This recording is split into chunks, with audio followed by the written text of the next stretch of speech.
제일 많이 쓰이는 것은 아마 라고 하는 약입니다. 심하신 분들은 이제 환각, 환청이 들리거나 아니면 더 심한 분들은 자살 충동까지 경험하신 분들이 있다. 안녕하세요. 한방정보통의 김남식 원장입니다. 이번 시간의 주제는 이제 다이어트 약의 진실이라고 이제 거창하게 제목을 달아봤는데요. 저희가 이제 그 일선에서 다이어트 그리고 비만 환자분들을 이제 많이 보게 되는데, 저희 한방에 내원하시기 전에 그 전에 이제 양약들을 많이 복용하고 내원을 하시게 됩니다. 양약을 복용하시고 이제 물론 되게 좋은 효과를 얻고 부작용 없이 나는 살을 많이 뺐었다 라고 이제 내원하시는 분들도 계시지만, 또 어떤 분들은 여러 가지 부작용 때문에 좀 불편해 하셨던 분들도 계시더라고요. 그래서 양약의 종류, 그러니까 다이어트에 사용하고 있는 약들의 종류는 어떤 것들이 있고, 이 약들이 어떠한 기전에 의해서 우리 살을 빼주는 효과를 가지고 있는지에 대해서 한번 알아보고요. 이런 약들이 어떠한 또 주의사항들이 있지 않습니까? 주의사항에 대해서 한번 인지를 하게 되면 더욱더 안전한 다이어트를 시행하실 수 있을 거라고 생각하기 때문에 거기에 대한 정보를 전달해 드리도록 하겠습니다. 일단은 장기간 동안 오랫동안 사용할 수 있는 다이어트에 특화된 약은 아직까지 나와 있는 것은 없습니다. 그러면 실제로 어떠한 약들이 주로 많이 사용이 되고 있는지에 대해서 하나씩 알아보도록 하겠습니다. 제일 많이 쓰이는 것은 아마 이제 교감신경 항진제라고 하는 약입니다. 인체에는 교감신경과 부교감신경, 이걸 이제 자율신경이라고 하는데 이게 다 가지고 있습니다. 그러니까 교감신경이라는 건 뭐냐면 긴장도가 많이 증가되어 있는 상태, 예를 들면 뭐 화가 나 있는 상태를 생각하시면 되겠죠. 그걸 이제 교감신경이 항진된 상태다라고 생각하시면 되고, 그 반대의 상태, 느슨하게 이제 편안한 상태를 이제 부교감신경이 항진된 상태다라고 생각하시면 됩니다. 교감신경이 너무 과도하게 활성화되게 되면은 식욕이 떨어지게 되어 있거든요.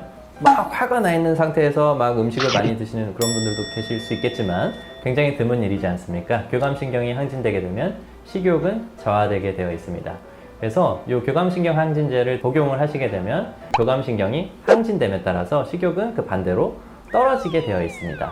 또 교감신경이 올라가게 되면 인체 대사가 활성화되기 때문에 체지방을 더 빠르게 연소시켜주는 그런 효과도, 부수적인 효과도 얻을 수가 있습니다. 하지만 교감신경 항진되게 되면 식욕만 떨어지는 게 아니고 여러 가지 인체 증상들이 같이 나타나게 되거든요. 예를 들면 뭐 그 식은땀이 난다든지, 아니면 식욕이 떨어짐과 함께 가슴이 두근거린다든지, 가슴이 답답해진다든지, 밤마다 잠이 안 온다든지, 아니면 안절부절 못하는 상황이 된다든지 하는 교감신경이 과도하게 황진됐을 때 나타나는 여러 가지 부수적인 부작용들을 겪으실 수가 있습니다. 이뿐만이 아니고 심하신 분들은 이제 환각, 환청이 들리거나 아니면 더 심한 분들은 자살 충동까지 경험하신 분들이 있다라고 보고가 되고 있거든요. 식약처에서는 이러한 이유 때문에 교감신경 항진제, 그러니까 다이어트에 대해서 교감신경 항진제를 사용하게 되면 3개월 이내로만 안전하게 활용을 해야 된다라고 권고를 하고 있습니다. 때문에 이런 약을 혹시 활용을 하시게 된다면 여러 군데 병원을 다니시게 되면 그걸 3개월 이상 복용을 하실 수도 있잖아요. 때문에 한 병원에서 정해진 용량에 맞게, 그리고 본인의 어떤 증상에 따라서 의사 선생님과 잘 상의를 통해서 약을 조절하시는 게 안전하다라고 말씀을 드리고 싶습니다. 또 한 가지는 예전에 그 지방 흡수를 억제하는 약제들도 많이 유행을 했었어요. 섭취를 했을 때 지방이 흡수가 되지 않아서 우리 살이 찌지 않게 지방을 배출시켜 줌으로써 살이 찌지 않게 만들어주는 그러한 약이라고 볼 수가 있는데요. 이 약의 부작용은 가장 큰 맹점이 뭐냐면 지방을 먹어서 살이 찌지 않는다는 것이죠. 그러니까 지방을 뭐 과도하게 많이 먹고 탄수화물과 같이 먹으면 살이 찌겠지만, 대부분의 비만의 주범이라고 하는 것은 이제 빵이라든지 설탕이 많이 들어간 탄수화물이거든요.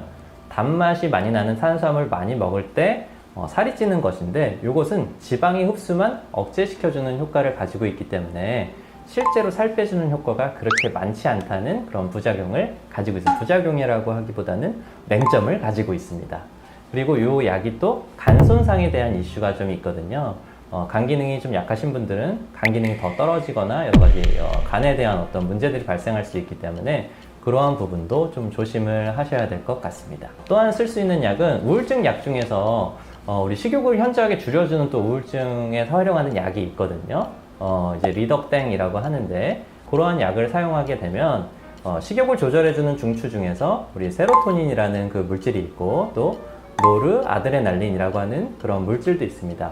이 물질들이 다시 흡수되는 것을 막아줌으로써 식욕을 현저하게 줄여주는 효과를 가지고 있습니다.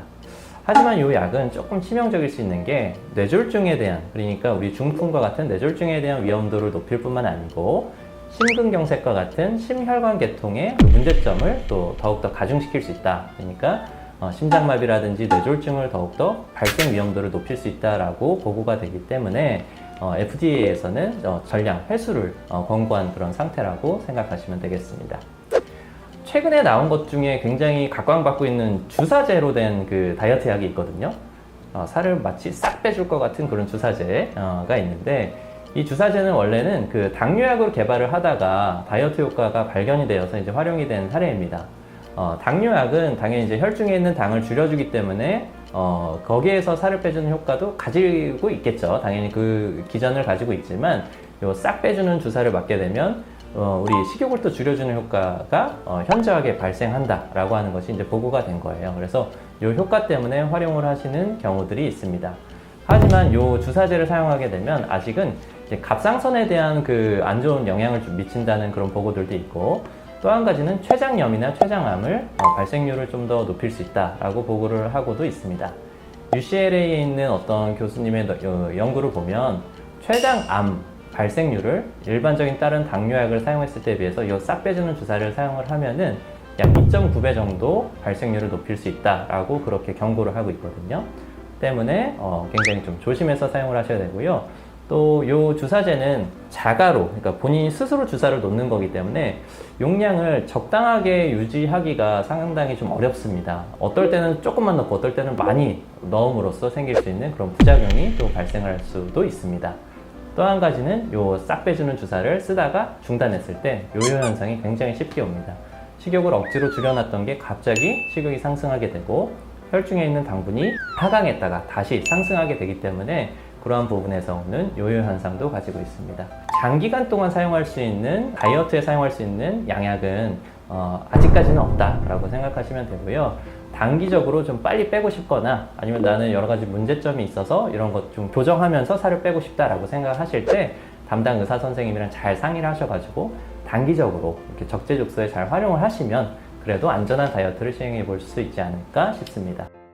저는 한의사이기 때문에 한방 다이어트 같은 경우에는 이러한 부작용이 많이 적고 그리고 부작용이 많이 없고 그리고 더욱더 안전합니다 라고 말씀을 드리고 싶은데, 그러면 과연 한약 다이어트는 아예 부작용이 없는가? 그렇지는 않습니다. 한약 다이어트도 부작용을 가질 수 있거든요. 물론 저희가 개개인에 맞게, 인체에 맞게 농도도 조절하고 그 사람한테 맞는 약제를 사용하게 되면 부작용이 발생하는 경우가 굉장히 적죠. 하지만 그래도 부작용이 발생할 수 있습니다. 예를 들면 대사를 증진시켜주는 약제가 한방 다이어트에서는 제일 주된 약제인데, 그게 이 사람의 그 체질보다 훨씬 더 너무 더 강하게 사용이 됐을 경우에는 마치 그 커피를 잘 못 먹는 사람이 커피를 먹었을 때 생기는 증상처럼 두근거림이나 두통이나 어지럼이나 아니면 수면장애라든지 이러한 문제들이 발생을 할 수가 있습니다. 그리고 또 소화기능이 좋지 않으신 분들한테 관련된 약제, 예를 들면 배변을 빼주는 약제들이나 아니면 불순물 빼주는 약제를 또 너무 과도하게 사용하게 되면 복통이나 설사와 같은 그런 증상들도 발생을 할 수가 있습니다. 물론 좀 전에 설명드린 여러 가지 그 양약에 대한 부작용들보다는 조금 좀 경미하다고 볼 수는 있겠지만, 한약에도 충분히 그 본인의 어떤 건강 상태나 체력의 상태에 따라서 부작용이 발생을 할 수가 있거든요. 하지만 한약은 좋은 점이 약제 용량을 각각 조절하기가 굉장히 편하다는 겁니다. 우리 환자에 맞게 약을 이렇게 여러 가지 약제들을 조합을 해가지고 지어드렸을 때 우리가 원하지 않는 부작용, 그런 그 반발 작용들이 발생했을 때 어떠한 약제를 줄이고 그걸 보완해주는 약제를 또 추가함으로써 그러한 부작용들을 조금 더 감소시킬 수 있다라고 하는 그런 또 장점을 가지고 있습니다.